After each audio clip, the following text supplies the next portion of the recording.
I'm Dr. Barry, licensed psychologist, and here I share legal and entertainment news from a psychological perspective. No lie, y'all, I totally thought I was live for about a minute and I had not pushed the button and I was not live at all. So I'm very glad that I looked up. Uh-oh, see, and my camera is, I think this might have went off. And my camera is doing funny things. And I tested everything before. So hopefully we'll be fine, but we shall see. Um, I thank you all for being here. And we are getting into the sentencing of Ali Abulaban. He is charged he was found guilty by a jury in the death of his wife Anna and then also Ray. So there was a just an innocent person. And let's say cuz there's been a lot of debate of was Anna seeing Ray or not, and even if she was, they were not together. So she had every right to see whoever she wanted to see. I have looked ahead a little bit, and so I do know the judge gave some really good remarks, and we will listen to those. We are going to start. So they're going to go back and forth because the defense doesn't like a few questions that the prosecutor asked. So the prosecutor asked a question about like had he done something inappropriate, like it was almost like a something inappropriate with children kind of question, and he got very offended. So Ali Abulaban, he testified in his own case. If you know nothing about this case, I have two other videos where I provided a more thorough background on this case, so please check it out if you would like. But here we are just covering his sentencing today. The murder of their spouse. So just because Mr. Edwards has some sort of knowledge that this might be a heat of passion case and involves Mr. Abulaban, a TikTok star, the media is constantly plastering this all over local news that jail inmates have access to. There is still no credible proof that exists in the transcript of these calls that Mr. Brian Edwards had a conversation with Mr. Abulaban. And if the prosecution thought that was true, when they got these jail calls, they most certainly could have sent an investigator to ask Mr. Edwards about that, but they didn't. And they didn't for good reason, because it simply is not true. And what we have here is a situation where Mr. Abulaban was prejudiced. And we can see that from the jury foreperson's quote to Fox 5 News, that it was not a decision based on his words, but his actions on the stand. Ms. Brass was trying to get a rise out of him. She succeeded by asking him an unsubstantiated question that she simply could not prove. The court offered a remedy that was insufficient to fully address the prejudice and harm already caused to Mr. Abulaban, and based on that, we're asking the court to grant a motion for a new trial. All right. A few things. Let's kind of understand what we're talking about here. First of all, I have reread the transcripts. And just so we're all aware, Ali Abulaban testified for 3 hours. I think he was on the stand for it went across 2 different days. And he's going to mention, so he's going to give some remarks here. And I don't think they're going to go well for him, but we're still going to look at it. Speak for themselves. I, to a certain extent, I will adopt my earlier comments on this, quite frankly, when there was a motion for a mistrial. There's a few things that we need to talk about here. The first thing is, was there misconduct? That is judged by an objective standard. And here we have a situation where obviously the prosecutor asked a question that, in her mind, which I will accept, she believes was in good faith. It really wasn't answered. Everything kind of stopped at that point. But the question is this in and of itself misconduct? And as I've said earlier, the question should not have been asked, but we have to analyze, was this objectively misconduct? And again, I would, based on looking at other cases involving prosecutorial misconduct, no, it doesn't amount to that standard. Again, it was not a very smart thing to say, but again, you ask that, is it misconduct? No. But moving on, this is more important. Did the defendant suffer prejudice? And the answer to that is absolutely not, even if there was misconduct. So we're even assuming that there is prosecutorial misconduct. The question was whether or not. So when the question was asked, Ali got so mad. Like he got so mad and his emotions spiraled, especially when the prosecutor was asking him questions. I will never forget. he is He's the one. He turned to the judge and he said, "What if she asks a question I don't want to answer?" She's like she's trying to make me say yes or no answers, and like, but like, what if she's trying to ask a question that I don't like? And those weren't the exact words. I have a short where I covered that one. I just like this judge really held a really he did a really good job throughout this case from what I saw. These two questions contributed to the verdict. And the answer to that is no, not at all. And I think what you have to do is look at the totality of the circumstances. And if you do that, you'll see that the questions themselves, by themselves, not just didn't have impact on the verdict, were fairly insignificant, were insignificant. Also, we tell the jurors over and over again that the attorney's questions are not evidence. There's a question. It's not evidence. And we, of course, presume that the jurors follow the law. The court did offer various remedies. The defense made certain tactical calls. And here we are today. But the bottom line here is I don't know what the jury foreperson said about the defendant's actions on the stand, but there's no question. I think it was all of it. Like, it wasn't just that question. Like, when he was talking about the crime, when he was talking about how mad he literally said that, like, he almost made it sound like he owned her and that Anna didn't have the ability to leave him ever. And even though they were separated, she told him she did not want to be with him, that she could not be with somebody else, despite the fact that he was with other people, or at least one other person, and lied to her about it's just a whole big thing. It's a whole big thing. That if you look again at the totality of the evidence, of which we will outline in a few, that's what the jury is looking at. Yes, I would agree with counsel, and I had a quote here that his state of mind and intent were at issue. Of course they were. There's no question about that. But when we look at the defendant's state of mind, we're just not looking about what he says on the stand. We're looking at all of the circumstantial evidence that shows his state of mind. And that's what the jury did. And the jury came up with their verdict. They basically had the choice of whether or not this. Okay, so I'm gonna skip past this part. They're pretty much gonna say no. So then Anna's sister, please prepare yourself. Okay. Anna's sister is gonna have a lot of emotions. Okay. There is gonna be a few F bombs. Like she is very, very upset, understandably. And so I'm gonna play portions of her statement. Defendant the last word. Sorry, I'm gonna skip ahead. Here we go. All right. So she's very, very upset. So I can't see sometimes.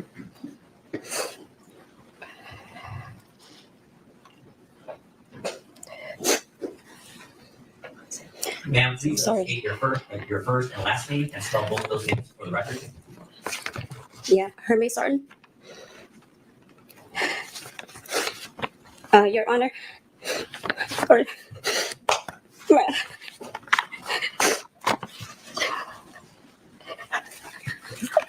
So everybody breathe. Like she is the emotion and like everything going on. Like this is going to be, and she's going because the judge, you can't do this in an impact statement. And so the judge is going because the judges have rules. And so he is going to have to ask her and she's going to apologize. But her emotion is raw and real. And he's talking to her, which he should not be doing either. And so, like this, they're gonna have a small back and forth. we will get together because her presence, her presence was, I can remember so fun times when her family will get together because her presence was always so uplifting. She always thought of others first before she will take care of herself. She was always very uplifting to those around her. She had such a gentle spirit, kind, and could easily find joy in the simplest of things. And so, like, she does a phenomenal job just talking about how much she absolutely loved her sister. I have the full link down below to her entire statement. Ray's mom is going to have the prosecutor read her statement. So this next one is, and so Ray's mom is going to be beside her, but the prosecutor is going to read her statement. My son Ray was a good man, hardworking, noble, without malice. A good son, brother, grandson, uncle, nephew, and friend. Full of light, with a whole life ahead of him that has so much to live still. I, as a mother, ask of you to be just and give Ali Abulaban a sentence of life in prison for taking the life of my son and his friend Anna in such a cruel and coward way. For him to pay the unbearable damages that he has caused us. Please free us from suffering this agony and despair, and give us full and legitimate justice that our soul, mind, and broken hearts from such pain need. The loss of my son has left unimaginable pain and a huge hole in my heart and soul. Your Honor, we thank you for your attention.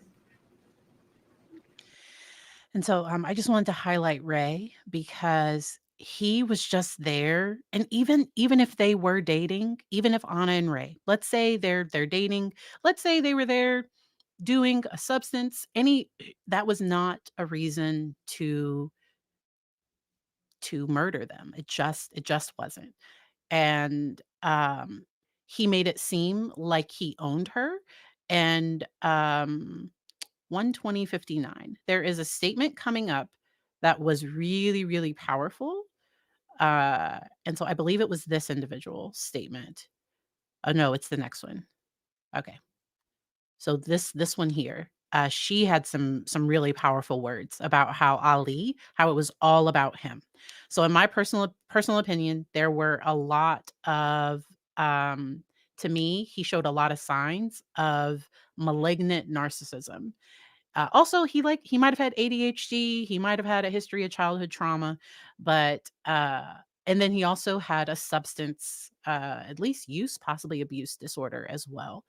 And but he has just this narcissism that is repulsive. And everybody that met him, because he would like meet a new person and then show them his TikTok or like it's super weird. It's super weird. And because the girl that was with him close to the time of the murders, she was just like she was in a dark spot. I think she was like 19. She was young. I think looking back, she kind of felt like he used her vulnerable state, and it was a whole thing. But let's listen to this one here. My name is Abulaban. I am Ray's aunt. And I say I am Ray's aunt because I didn't have to, I chose not to see him when he passed to the other life. Because I don't want to remember him that way. I remember him for the kind, loving, good man that he was to everyone. My brother Oswaldo was Ray's dad. Dad is a term that Ali Abulaban will never be referred to, or will be referred by. The tragedy that he has brought into our lives cannot be described no matter how hard I try. The pain and suffering of others is something that you have absolutely no clue about, Ali Abulaban. You are the only one that matters. I understand they're preparing you for life in prison. And I ask myself, who prepared any of us that loved Ray so much to live life So I without? forgot the reason why we're doing sentencing today and not so on the day he was found guilty, they wanted to proceed to sentencing. And the defense asked he needed to be prepared for prison. And they put off sentencing so they could prepare him for sentencing. I totally forgot about that until she said that.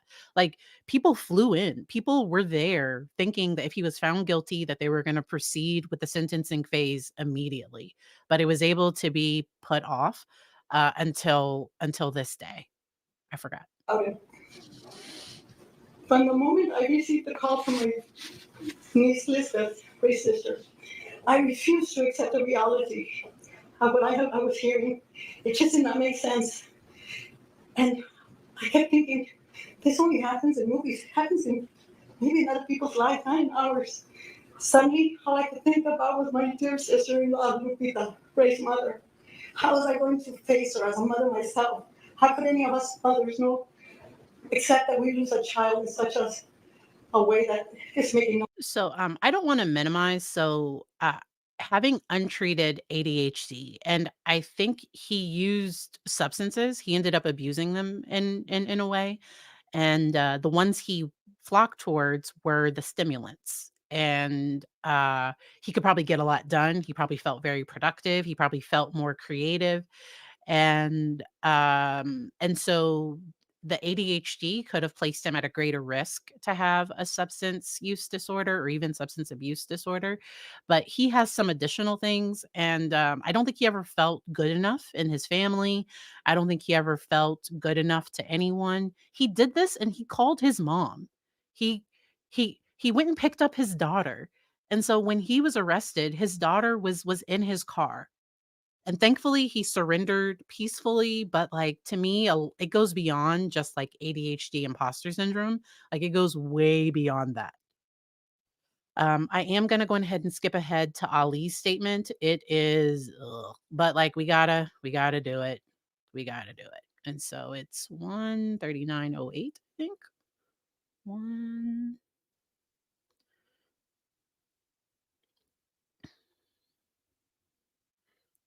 Alright, so let's go on ahead. Mr. Abulaban? Yes, sir. Prepare yourself.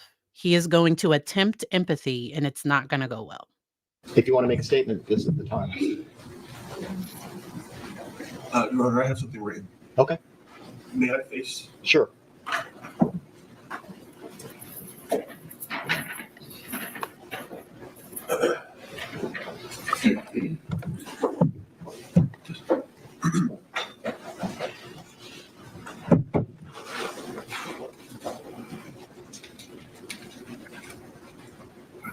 Good morning, everyone. In a situation like this, there really isn't much a person can say that can help make things better. Sure. Losing a loved one to senseless and unnecessary violence isn't something that anyone should have to go through. That you caused. And yet it has happened. And here I am being the reason why multiple families have had to experience it. I can't say that I'm proud of that. He's centering himself in his apology. Like, I'm the reason we're all here. What? Throughout this trial, many horrific things were displayed. And as we sat here for weeks having to endure some of the most disturbing audio recordings and video footage, I sat there. Audio recordings, he recorded. So he recorded himself berating Anna. Like, he was verbally and physically harmful towards her. And I have to use harmful. I can't say the A word too many times or YouTube gets bad. In silence, listening, watching, and being reminded of the worst moments of my life. Having to hear myself say some of the most vile, shocking, and hateful things to the woman I love was not easy. In fact, I couldn't help but at times close my eyes and cover my ears, because that's not who I am. My behavior was disgusting and completely unacceptable. So when the time came for me to take the stand, I tried as best as I could to help make some sense of all this.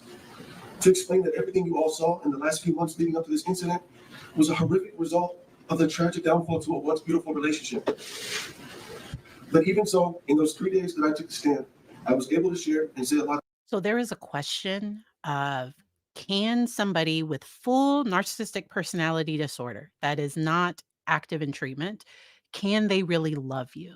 And what happens with a narcissist is that their love is based on what you do for them and how you feed their ego. And if at any point you can't do that, you then become the enemy. And no person, because they are an empty well, like nobody can ever give enough. Like nothing is ever good enough. And I think he didn't like that she was starting to gain attention online. She was gonna do just fine without him, and I don't think he liked that. And so, I've said it before, if that's love, you can keep it. And so often people with narcissistic traits or features or full-blown narcissistic personality disorder, they love from their view and it's all about them and what you do for them. And anytime they do something for you, like they want something back. So that day he was mad because he sent her food and flowers and he was mad that she didn't thank him for the flowers. Like he spent time talking about those stupid flowers. Like, it was a whole thing. Things, except the one thing I wanted to say the most. I am so incredibly sorry to each and every one of you who have been affected by this. I cannot imagine the pain that I've caused your families. I saw the look on all your faces and the tears in your eyes, and I hate that I'm the reason for it.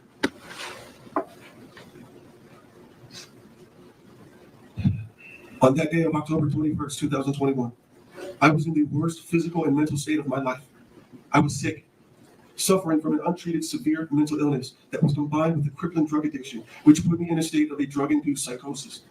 My response in that moment was an unintended, impulsive. I don't know that he was psychotic. I don't think any experts said he was psychotic in that moment. Like, there was thought and planning. Like, he left his daughter's iPad there and downloaded a surveillance app. So he opened a Discord line and he had to go through 2 different channels. He opened the Discord so that he could have an audio line so he could hear, and he specifically placed it. I think he hid it behind her bed or something because he wanted to hear if somebody was in the bed. And they were actually on the couch, and he testified. So when you testify, like, you give us information for what happened. Like, he's just, it's so much. So much. Okay. We'll try to keep going. If you would like this without any interruptions, I have full links to all videos down below. Reaction against my better judgment to the discovery of Ray's romantic involvement with my wife. And for that, I'm sorry. He's still upset. Dude, like, she was leaving you. In that moment, she did not want to be your wife. She did not. And, like, he still doesn't get that. He still does not get that.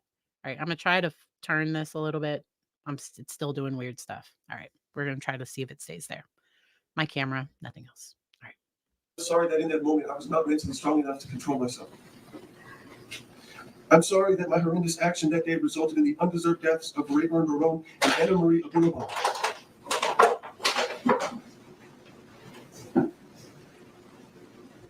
My partner, my best friend, the mother of my daughter, and the love of my life. I am ashamed of what took place.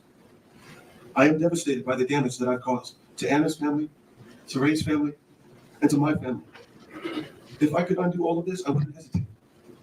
If I could go back to that day, I would have left for LA first thing in the morning as I had originally planned. I would have given Anna the space she wanted, and I would have used that time to focus on getting the proper help I so desperately needed. And I would get on my knees and beg Anna for forgiveness.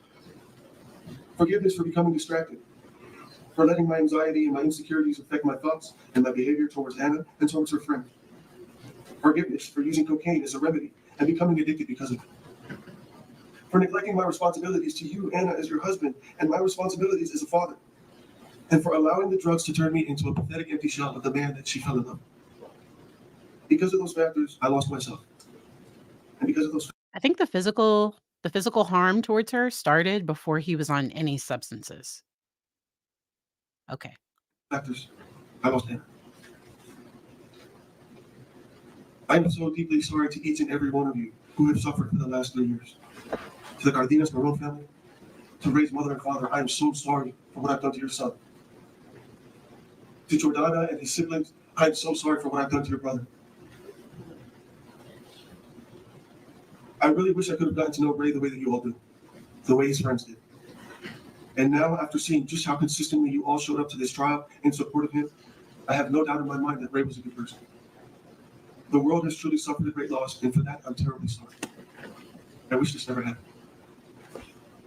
To Anna Marie's family, whom I still love and consider to be my family, there's so much I want to say. To Anna's mother, Amalia, and to Ron, you trusted me to protect your daughter, and I failed you. I wish there was something more I could offer besides an apology. I wish there was a way for me to fix this. I'm so truly sorry for what I've done to Anna, her parents, her siblings, aunts, and her uncles. I feel terrible. Anna was the most beautiful woman I've ever met, and I wanted to spend the rest of my life with her. To love and cherish her, never to hurt her, to build her up, not to break her down. But I failed. I am thankful, however, that Anna and I were able to have a child, a granddaughter for both of our families to rejoice with. It is my belief that the love and spirit that Anna radiated will continue on through her. to Amira, my beloved daughter. Amira, when you're old enough to see this, please don't blame yourself. None of this is your fault. Why would he even need to say that? Is he saying this because he used her iPad? Like, why are you even saying this? Of course it's not her fault. This is all on you, Ali. Completely, 100% on you. She was an innocent child.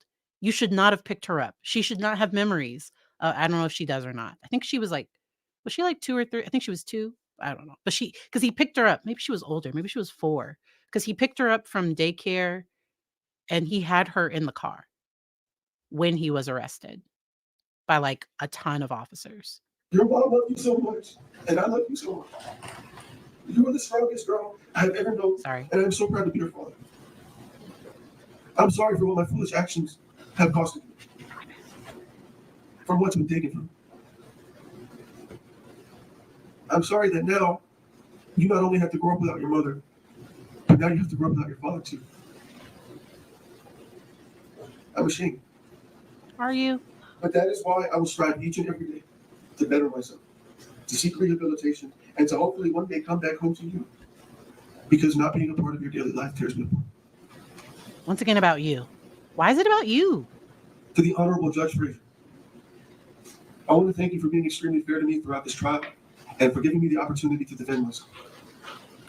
It is truly unfortunate that despite the compelling evidence that this was a crime of passion, somehow the jury still landed on this verdict, and they certainly wasted no time in doing so. Crime of passion would be if he he planted the device there. He copied her card. He like stayed calm in the elevator. He knew, like as soon as he heard her and somebody else, in my opinion, that's when he formed the intent to do what he did. And he harmed Ray first, and then Anna probably pleaded for her life. She probably was like, "Please, no." And he then executed her. Like, Ali, why? The fact that I spent more time on the stand than the jury took to deliberate my fate is very concerning. Or was the evidence just that strong? Like there was some pretty strong evidence, dude.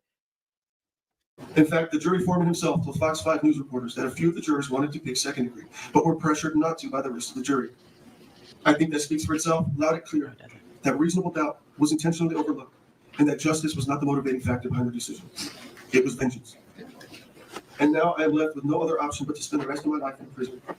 Death by incarceration. A very slow and drawn-out death sentence. That means that 50 years from He's now, also very dramatic. Do you know what I mean? Like I think like he's but like in a so because the judge is gonna say is gonna call this acting. Like that's what the judge is gonna say, you're a very good actor. should I still be alive, I would still not be considered for release. I don't think that's fair at all. Especially after it has been made clear that drugs and alcohol were involved. And add that to along with infidelity and mental illness, and you've got a recipe for disaster. Infidelity is not a reason what? No. So I've told y'all, if I found out something was going on with my partner, I would have a conversation with him. We would have to decide and plan. But like you don't I got if I walked in on my partner with somebody else, I wouldn't because I'm not going to jail. It's not, and I'm not taking like nope. You now owe me child support and alimony. You're gonna take real good care of me. No, like I'm not. Nope. Like everything is so about him. One that anyone could fall into. It's happened to me and I still can't believe it. Being sent to prison without the hope of ever getting out honestly feels like I'm being sent to hell. And that's terrifying. And I don't think that's right either. Personally, I believe everyone should have the ability to parole because everyone has the ability to change. But nonetheless, even still, it is my goal to serve my time with the utmost outstanding conduct and to participate in every rehabilitative program while being a positive role model to other prisoners. And I will do all this to the best of my ability with the goal of one day safely transitioning back into society. And finally, to everyone else, I extend my deepest apology from the bottom of my heart. I'm sorry. I wish you all peace, healing, love, and abundant joy in your future. I will continue to pray that I may earn your forgiveness. Thank you. All right.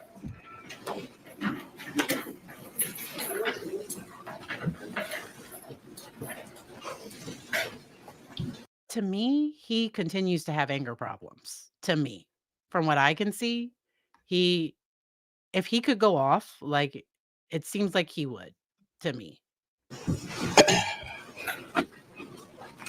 First, we'll take care of some preliminary matters. As a matter of law, the defendant is ineligible for probation.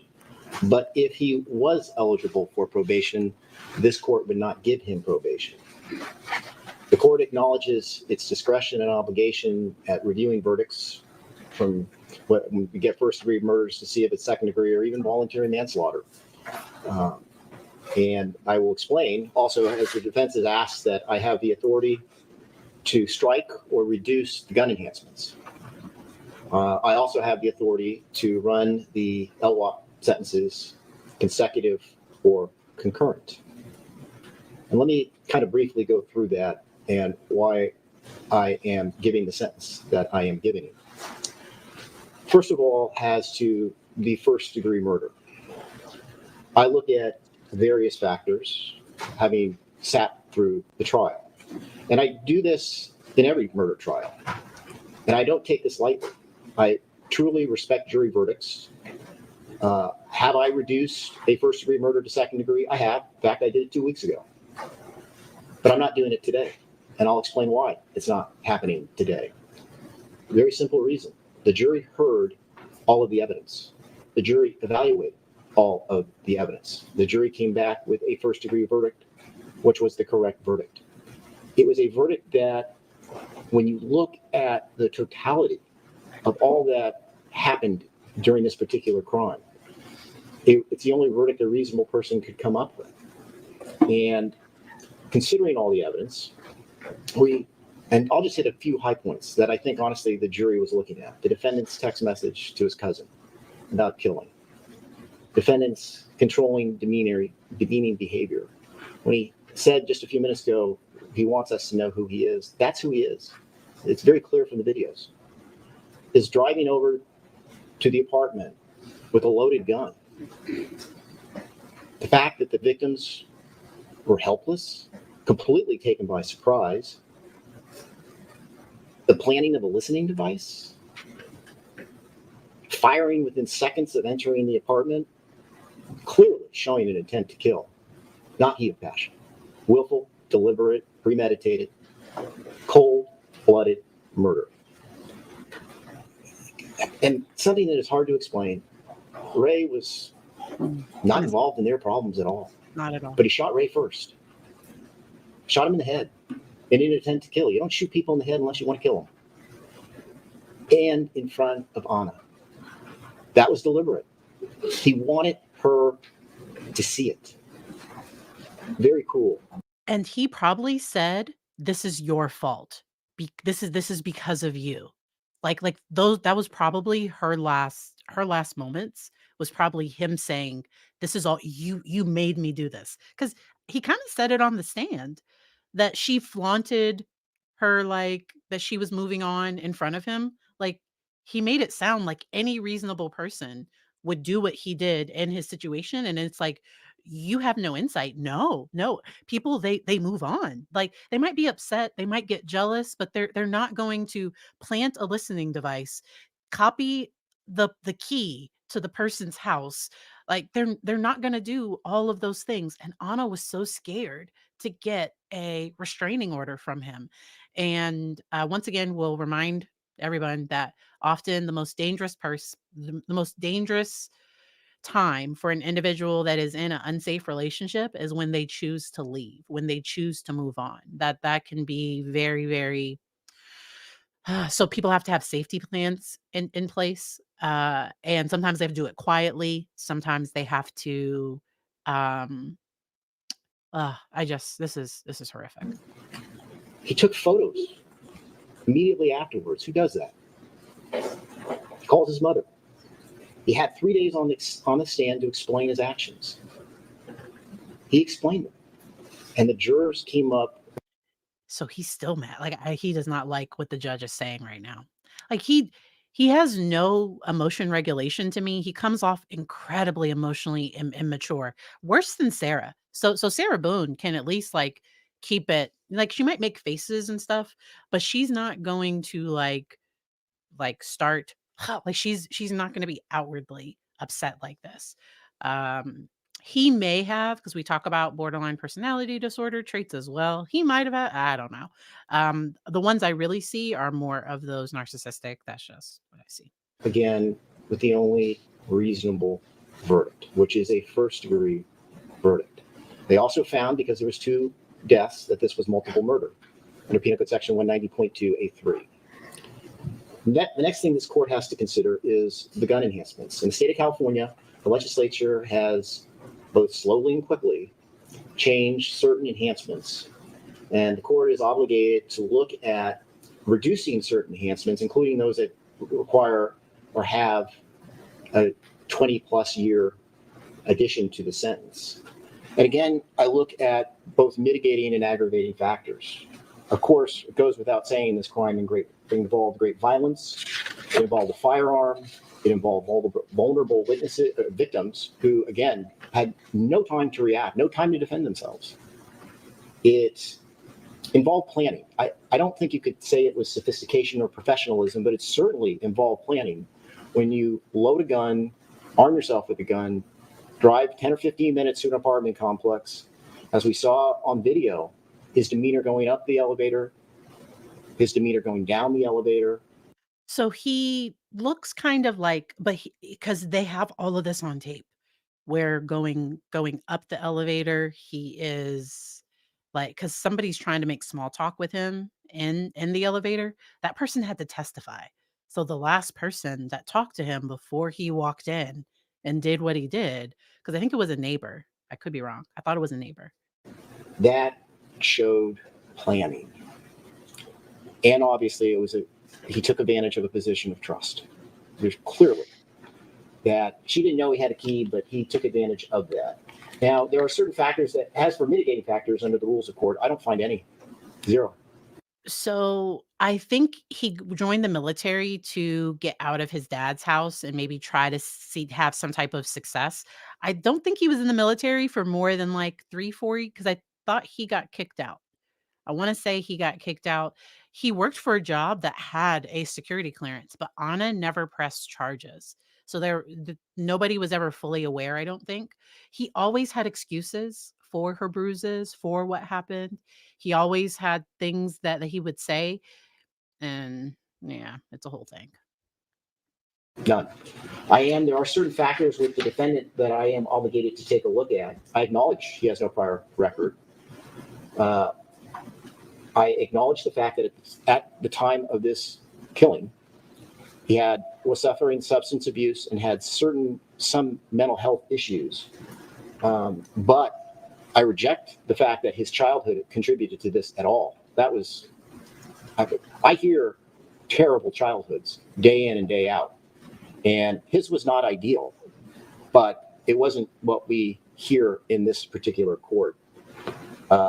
And I don't think that any of these crimes were connected, in fact, to his mental health or even his substance abuse. He was over 26. It did involve intimate partner violence, but he was the one that was Aggressive. committing the violence on her. And of course, he denied when confronted with it what happened initially. So the court is not going to strike or reduce the gun enhancements. The question then becomes one of whether or not these life without possibility of parole should be consecutive or concurrent. And that's a big deal. That will, in all likelihood, determine whether or not he dies in prison or out of prison, whether he dies a free man or one who's not. And this is the bottom line on this is I've watched him here during all of this time. He's a very talented actor. He is a very talented actor. When I saw the Scarface videos, it's as if when he committed these crimes, he became that persona of Scarface, just the cold-blooded. So and he had this fascination with gangsters, but not in like a so I have a fascination with crime, but it's like to watch it. Like I do not want any of that in my real life. Like watching this here, I want peace in my real life. Like I want calm. Okay? Like I don't want this in my real life, in my actual life. But he recreated that. Like I think he wanted to be this big bad tough e people have talked about the fact that he idolized gangsters. And so this judge is spot on. And he's trying to, like, hide himself, and I don't know, but, like, the judge is, I think, right, in my opinion. Killing without remorse. Any tears that he's cried in this courtroom have been for himself. They are not for Ray and Anna. It's just that's the reality. He fears the consequences, as he should, of his actions. But as he sits here today, I don't know if he's really sorry. I have serious reservations about it. I know he's sorry about the consequences of going to prison for the rest of his life. But I can't say that I think he's sorry for having killed these two innocent human beings. He's a very selfish person, as I think the jury saw. That was something that his character kind of came through. And we asked, who is Ali Abulaban? That's who he is. He's somebody that is only thinking about himself, and the idea of killing two innocent people. So this is where he has no insight, like none. Like he thinks he's coming off like passionate, or he thinks he's coming off like how much he cares and he's expressing his love. No, dude, like that's not love. Like that is possessive. That is verbally abusive. Like that is what you're doing is harmful. And he has no insight for that. Absolutely none. Absolutely none. Doesn't disturb him. It's chilling. So the bottom line here is he will die in prison. He will never be a free man. He will take his last breath to life without the possibility of probation via Penal Code Section 1190.2, Parent A, Parent 3. Consecutive to that will be 25 years to life on the gun enhancement under Penal Code Section 12022.53D. Consecutive to count 1 will be count 2, which will be life without the possibility of parole. Penal Code Section 190.2, Parent A 3. Consecutive to that will be the gun enhancement of 25 to life under Penal Code Section 12022.53D. Total prison term, 50 years to life plus LWOP, life without the possibility of parole. He's given the following custody credits of 1,552 days. He is given the following fines and fees. Your Honor, probation has credits of 1,052 as of today. Okay, 1,052. He will pay a restitution fine of $10,000 under Penal Code Section 1202.4B, court security fee of $80 under Penal Code Section 1465.8, criminal conviction fee of $60. The general order of restitution at today's time will be set at for the funeral expenses of $12,890. And what was your other restitution amounts? Just so record is clear, that $12,890 is to the Victim Compensation Board. Correct. The amount to Amalia Miller is $3,324.24. We can cancel that, Mr. Okay, I can't. Please don't interrupt. Go ahead. And the amount to Perme Sarton is $1,214.66. All right, those amounts will be also ordered. All right, thank you all. Your Honor, may I just want to make one clarification. When the court announced the sentence, 50 to life plus LWOP, is that plus 2 terms of LWOP, one for each? As I indicated, the counts 1 and 2 on LWOP under the special circumstances alleged and pled and proven under Penal Code Section 190.2, Parent A, are consecutive to each other. So that's 2 consecutive LWOP terms, plus on each count, 25 to life, totaling 50 to life, plus LWOP. So yes, they are consecutive to each other. Charles? Is it because it's LWOP, there's not a second 10,000? Yeah, just do it once. Okay. All right, we'll be in recess. I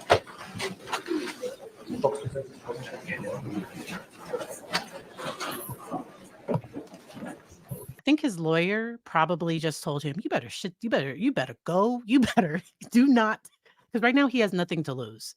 Does that make sense? He has absolutely nothing to lose right now. When he got up and looked back, he was about to say something, I think. I think he looked back and he was about to say something. And I think his lawyer said, you need to go." Okay, so we're gonna talk about, I think I have it scheduled. I'm gonna schedule it soon. I think we're going to talk about Daryl Brooks tomorrow at 5. Okay.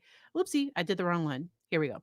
So Daryl Brooks did a better job during his most recent sentencing, but he did try to like play the victim a little. And so we'll watch that tomorrow. I think 5 p.m. Eastern. We will see. So keep an eye out for notifications and all that good stuff. Let me know if y'all have any final questions. I am getting to the end of this stream. I hope y'all like my little virtual background for today. It's courtesy of StreamYard, just in case it looks like any other one. My intro is courtesy of StreamYard. It's free. I pay for the service, but yes. All right. Um, I really, really just hope that the victims, that this helps them move forward, knowing that he will never get out as long as these stand up for any appeals. His attorneys seem very dedicated. And I don't know if he had like money set aside because he had a successful YouTube channel. He was a successful TikTok star. I have not watched, I think there's a Netflix series or there's some series about this. I don't know if he was paid for that at all. I don't know. Um, uh, uh, play us a tune. That's why. I can play hot cross buns. Like that's all. That's all I can play. Zoe, another 5. Thank you so much. And I'm going to plan for next Saturday at 1 p.m. Eastern. Gonna do a members only stream, just a Q&A, and I'll post something to the community tab asking like what questions, and I will leave that live there. But I'll have some things prepared just in case, but I don't do a ton of members only stuff. And so, but I really appreciate each and every one of you. It really means so much. Please make sure to go ahead and hit that like button. Make sure to subscribe if you're not already subscribed and you'd like to see more content like this. Today was not a normal day. Okay. 4 streams, 1 day. What was I thinking? So we streamed from 10 a.m. to 1 p.m. because just in case y'all didn't know, I had a 1 o'clock, a 2 o'clock, and a 3 o'clock. So then we streamed from 4 p.m. Eastern to almost 5 p.m. Eastern.